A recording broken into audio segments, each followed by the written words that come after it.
Hello, good morning everybody. कैसे हैं आप सभी लोग? उम्मीद करता हूं बेहतर होंगे। मैं Sudhakar Singh, study with Sudhakar channel में आप सभी लोगों का स्वागत करता हूं। आज का जो हमारा टॉपिक है वो साउथ अमेरिका का है, दक्षिण अमेरिका का है। पिछली क्लास में भी हमने दक्षिण अमेरिका के बारे में पढ़ा था। अगर हम देखें तो जस्ट पिछली क्लास में हमने दक्षिण अमेरिका के पर्वतीय क्षेत्र और कुछ पठारी क्षेत्रों के बारे में पढ़ा था। आज जो हमारा टॉपिक है जो हम पढ़ेंगे वो है दक्षिण अमेरिका की नदियां, रिवर्स। यानी आज नदियों के बारे में अध्ययन करेंगे। तो आइए बिना देरी किए हुए शुरुआत करते हैं। आपके सामने अगर देखा जाए तो चारों ये दक्षिण अमेरिका का पूरा मानचित्र आपको दिखाई दे रहा होगा। अगर दक्षिण अमेरिका के मानचित्र में आपको सारी चीजें दिखाई दे रही हैं और पिछली वीडियो में आपने देखा था कि अगर हम पश्चिम की तरफ जाएं तो पश्चिम की तरफ उत्तर से लेकर के दक्षिण तक एक लंबी पर्वत श्रृंखला फैली हुई है जिसका नाम एंडीज पर्वत श्रृंखला है। कौन सी पर्वत श्रृंखला? एंडीज पर्वत श्रृंखला। जैसा कि मैंने बताया था, एंडीज पर्वत श्रृंखला की अगर बात किया जाए तो उसके बारे में मैंने आपको बताया था कि विश्व की सबसे लंबी पर्वत श्रृंखला है और विश्व की दूसरी सबसे ऊंची पर्वत श्रृंखला के रूप में जानी जाती है। इसी पर्वत श्रृंखला से इक्वाडोर और पेरू आदि के क्षेत्रों से अगर देखिएगा तो एक नदी निकलती है जिसका नाम है अमेजन। कौन सी नदी निकलती है? अमेजन नदी निकलती है। अब यह अमेजन नदी जो है यहां से निकल करके यानी पश्चिम से निकल करके पूरब की ओर बहती है। पश्चिम से पूरब की ओर बहते हुए अगर देखा जाए तो इस साइड कौन सा महासागर है? अगर बात किया जाए तो अटलांटिक का रीजन है, आपको पता है। पश्चिम की साइड अगर बात किया जाए तो कौन सा रीजन है? प्रशांत महासागर का रीजन है, पैसिफिक का रीजन है। ठीक है, तो अटलांटिक महासागर के क्षेत्र में जाकर के ये डेल्टा का निर्माण करती है, मुहाने का निर्माण करती है। अब अमेजन नदी की अगर बात किया जाए तो पहली बात तो अमेजन नदी लगभग अगर हम देखते हैं, क्योंकि पृथ्वी पर मैंने बताया था कुछ काल्पनिक रेखाएं पाई जाती हैं जिनमें सबसे महत्वपूर्ण अगर काल्पनिक रेखा की बात किया जाए तो पृथ्वी के मध्य से जाने वाली है जिसका नाम है भूमध्य रेखा। क्या नाम है? भूमध्य रेखा या इक्वेटर। तो अगर हम यहाँ पर यह बात करते हैं तो अमेजन नदी के पास से ही यानी अमेजन नदी के लगभग समानांतर 0 डिग्री अक्षांश रेखा गुजरती है। यानी अगर यहाँ पर आप देखेंगे मानचित्र में तब आपको पता चलेगा कि जो विषुवत रेखा है या भूमध्य रेखा है वह अमेजन नदी के समानांतर गई हुई है। यानी कुल मिलाकर कैसे कह सकते हैं कि भूमध्य रेखा के समानांतर ही अमेजन नदी प्रवाहित होती है और लास्ट में अमेजन नदी का जो डेल्टा है वो विषुवत रेखा पर ही बनता है। महत्वपूर्ण नदियों में अगर बात की जाए सबसे इंपॉर्टेंट रिवर है। इंपॉर्टेंट रिवर्स में अगर बात करते हैं तो जिसका डेल्टा 0 डिग्री पर बनता है विषुवत रेखा या भूमध्य रेखा पर बनता है। इसके साथ साथ जब 0 डिग्री पर है तो निश्चित सी बात है कि मौसम संबंधी घटनाएं यहाँ पर ज्यादा घटित हो रही होंगी, क्योंकि पृथ्वी पर अगर हम बात किया जाए तो सर्वाधिक तापमान आपके विषुवत रेखा के आसपास के क्षेत्रों में ही होता है।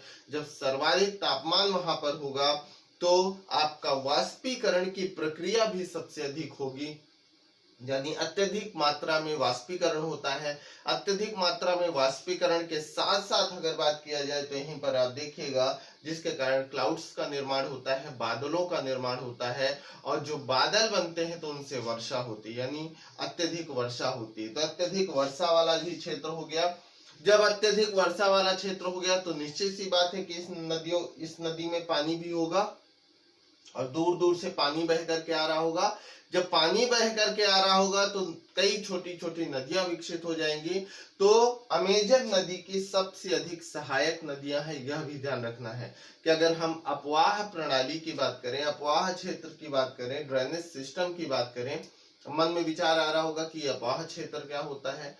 तो किसी भी नदी का मुख्य नदी जो होती है उससे मिलने वाली जितनी नदियां होती हैं उन सभी के क्षेत्र को मिला दिया जाए तो उसे अपवाह क्षेत्र या ड्रेनेज सिस्टम, अपवाह प्रणाली के नाम से जाना जाता है। तो अमेजन नदी का जो अपवाह क्षेत्र है, अपवाह प्रणाली है, वह विश्व की सबसे बड़ी अपवाह प्रणाली है, यानी सर्वाधिक क्षेत्र को कवर करती है अमेजन नदी। साथ ही अमेजन नदी में अत्यधिक पानी है, तो इसका मतलब विश्व में सर्वाधिक पानी किस नदी में पाया जाता है, जल की उपलब्धता किस नदी में है। तो यह भी ध्यान रखिएगा कि विश्व में सबसे अधिक पानी, अगर सबसे अधिक जल की उपलब्धता की बात किया जाए तो वो अमेजोन नदी में ही है। ठीक है, तो सबसे अधिक पानी या जल की उपलब्धता भी आपके अमेजन नदी में ही मौजूद है। जस्ट इसके बाद अगर बात करते हैं तो अमेजन नदी से मिलने वाली अन्य सहायक नदियों में नीग्रो इसकी प्रमुख सहायक नदी है, जो उत्तर की तरफ से आती है, या आप कह सकते हैं कि इसके बाएं तट से आती है। बाएं तट से आकर के मिलने वाली नदियों में नीग्रो है। दाहिने तट से मिलने वाली प्रमुख नदियों में जुड़वा, पुरुष, मदिरा, तापाजोस, ये प्रमुख नदियां हैं। कौन कौन सी? जुड़वा, पुरुष, मदिरा, तापाजोस। ये दाहिने तट से या दक्षिण की तरफ से आकर के मिलने वाली प्रमुख नदियां हैं अमेजन की। इस प्रकार से अमेजन में सर्वाधिक पानी पाया जाता है, सर्वाधिक जल की उपलब्धता है। अब आपने एक चीज देखा, इसे एक दूसरे से अटैच करिएगा कि अगर यहाँ पर सबसे अधिक पानी है तो पानी के साथ साथ आपने देखा 0 डिग्री की रेखा भी यहाँ से गुजर रही है, विषुवत रेखा भी यहाँ से गुजर रही है। जब विषुवत रेखा यहाँ से गुजर रही है और पानी भी है, और तो इसका मतलब ताप भी है, सूर्य का ताप भी मौजूद है, क्योंकि 0 डिग्री के आसपास सर्वाधिक सूर्यताप प्राप्त होता है, सबसे अधिक सूर्य का ताप प्राप्त होता है। तो जब सबसे अधिक सूर्य का ताप है, जल की उपलब्धता है, तो यहाँ पर जो वनस्पतियां होंगी उन्हें अनुकूल वातावरण मिलेगा, यानी उनके लिए सब कुछ अच्छा होगा, उनके विकास की अत्यधिक संभावना होगी। तो इसके चारों तरफ एक घना जंगल पाया जाता है, जिसे अमेजन फॉरेस्ट के नाम से जाना जाता है, अमेजन के जंगल के नाम से जाना जाता है। उसी को, उस जंगल के क्षेत्र को और घास भूमि क्षेत्र को सामान्य रूप में जो नाम दिया जाता है, वो नाम दिया जाता है सेल्वास। क्या नाम दिया जाता है? सेल्वास। तो सेल्वास का क्षेत्र या अमेजन के जंगल का क्षेत्र अमेजन के चारों तरफ फैला हुआ है, जो सर्वाधिक घना जंगल है। निश्चित सी बात है, जब सारी चीजें उपलब्ध हैं, उनके जीवन यापन के लिए सब सारी परिस्थितियां सब कुछ बेहतर है, तो यहाँ पर घना जंगल होगा।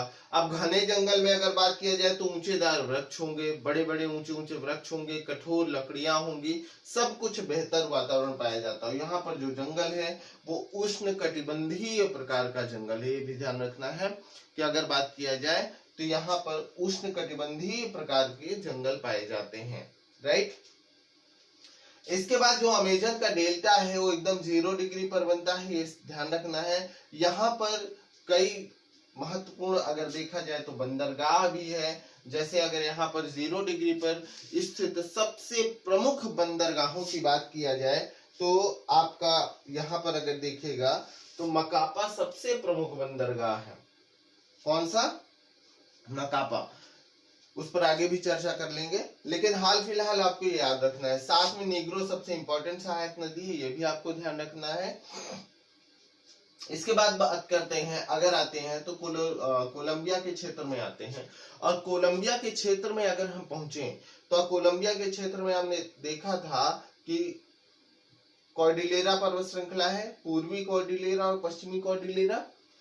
अब पूर्वी और पश्चिमी कॉर्डिलेरा के बीच से एक नदी बहती है, दोनों के मध्य से एक नदी प्रवाहित होती है जो दक्षिण से उत्तर की तरफ जाती है, उसका नाम है मैगदलीना। कौन सी नदी? मैगदलीना। अब ये जो मैगदलीना नदी है ये दक्षिण से उत्तर प्रवाहित होते हुए, यहाँ पर मैंने आपको खाड़ी बताई थी, डरीन की खाड़ी। कौन सी खाड़ी? डरीन या दरीन की खाड़ी। तो ये दरीन की खाड़ी में जाकर के गिरती है या डेल्टा का निर्माण करती है। तो यह भी ध्यान रखना है कि मैगदलीना नदी कोलंबिया से संबंधित है और ये दक्षिण से उत्तर की तरफ बहते हुए जाकर के दरीन की खाड़ी में जाकर के गिरती है। इसके जस्ट बाद अगर हम वेनेजुएला आदि के क्षेत्रों में आते हैं तो सबसे इंपॉर्टेंट नदी के रूप में ओरिनोको नदी को जाना जाता है। ओरिनोको नदी यहाँ की सबसे इंपॉर्टेंट नदी के रूप में जानी जाती है जो प्रवाहित होती है। और ओरिनोको नदी की सहायक नदी है कायरो या कैरो। कौन सी सहायक है? कैरो नदी, याद रखिएगा, कायरो या कैरो नदी। ओरिनोको की जो सहायक है कैरो या कायरो, इसी पर एक जलप्रपात स्थित है जिसे कहा जाता है एंजिल जलप्रपात।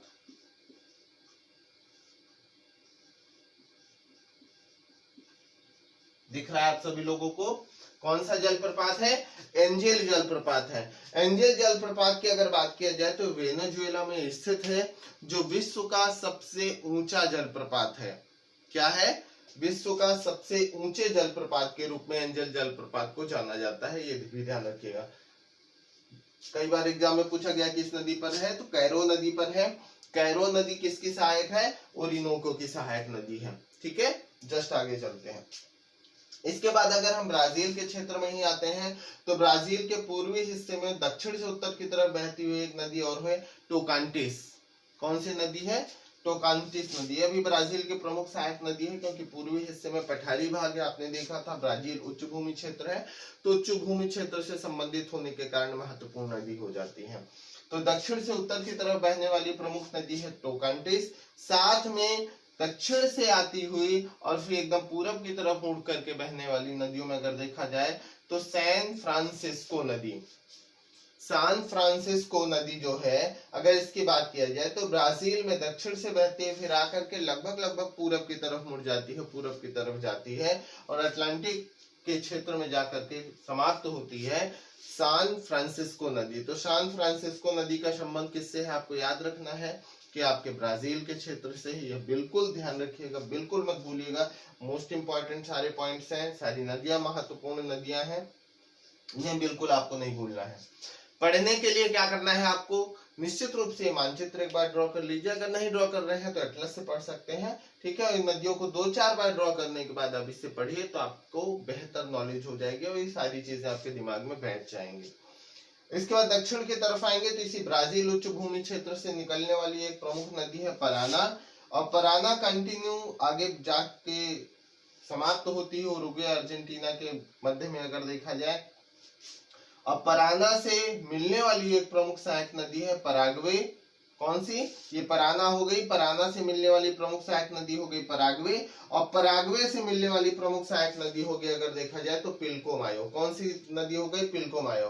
तो पराना, पराग्वे और पिल्कोमायो नदियों का जो क्षेत्र है जाकर के लास्ट में यहाँ पर समाप्त होता है अटलांटिक महासागर में, और जहां समाप्त होता है उसे कहते हैं रियो डी ला प्लाटा।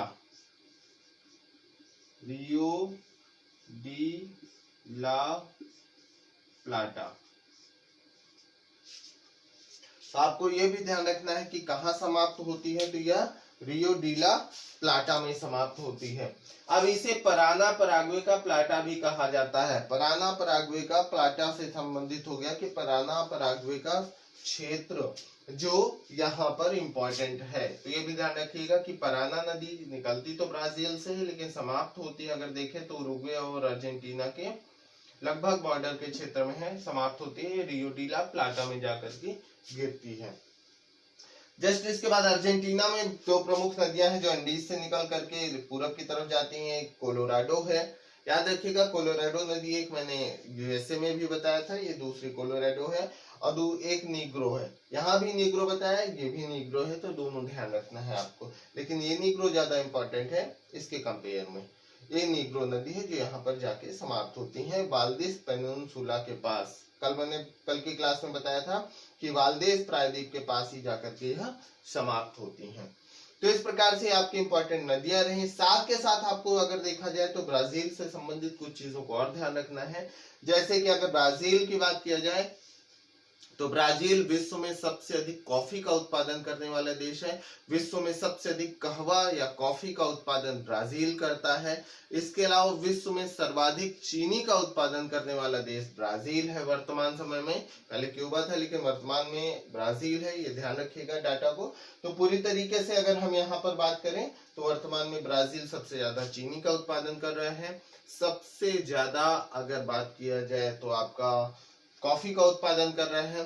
साथ के साथ यह भी ध्यान रखिएगा कि यह क्षेत्रफल में भी 5वें स्थान पर है विश्व में, और जनसंख्या में भी 5वें स्थान पर है। तो जनसंख्या और क्षेत्रफल दोनों में यह वर्तमान में 5वें स्थान में आता है। साथ में अगर देखा जाए तो ब्रिक्स जो ग्रुप बना हुआ है, ब्रिक्स ग्रुप का इम्पोर्टेंट महत्वपूर्ण सदस्य भी है। 5 देशों का जो ग्रुप बना है ब्रिक्स, उसका महत्वपूर्ण सदस्य भी है ब्राजील। इसमें कौन कौन से देश हैं ब्रिक्स में? ब्राजील, रसिया, इंडिया, चाइना और साउथ अफ्रीका। ये 5 देश हैं। इन 5 देशों का यानी एक तरीके से कह सकते हैं कि विकासशील राष्ट्रों का एक महत्वपूर्ण संगठन है जो मौजूद है। ठीक है, तो इस प्रकार से सारी नदियां रही। इसे एक बार रिवाइज करिएगा। रिवाइज करने के बाद फिर नेक्स्ट क्लास में मिलते हैं। ठीक है, चलिए, हैव अ गुड डे। साथ में अगर मेरा वीडियोस अच्छा लग रहा है आपको तो चैनल को सब्सक्राइब करना ना भूलें, बेल आइकन को क्लिक कर दें जिससे आपको आगामी वीडियोस की जानकारी मिल सके। साथ के साथ आप मेरे चैनल को शेयर जरूर करें, सब्सक्राइब करें और लाइक करें, और कमेंट बॉक्स में मुझे जरूर बताएं कि वीडियोस में आपको कोई समस्या तो नहीं आ रही किसी भी प्रकार की। ठीक है, जैसे कि मैंने हिस्ट्री का वीडियो डाला था तो उसमें कुछ थोड़ा सा टेक्निकल प्रॉब्लम हो गई, आपको पीडीएफ फाइल बेहतर नहीं दिख पा रही है। सेकेंड वीडियो अगर पीडीएफ फाइल से संबंधित डालूंगा तो वो बेहतर होगी। तो प्लीज चैनल को लाइक, शेयर एंड सब्सक्राइब करना ना भूलें। कमेंट बॉक्स में मुझे जरूर बताएं। चलिए, have a good day, bye bye.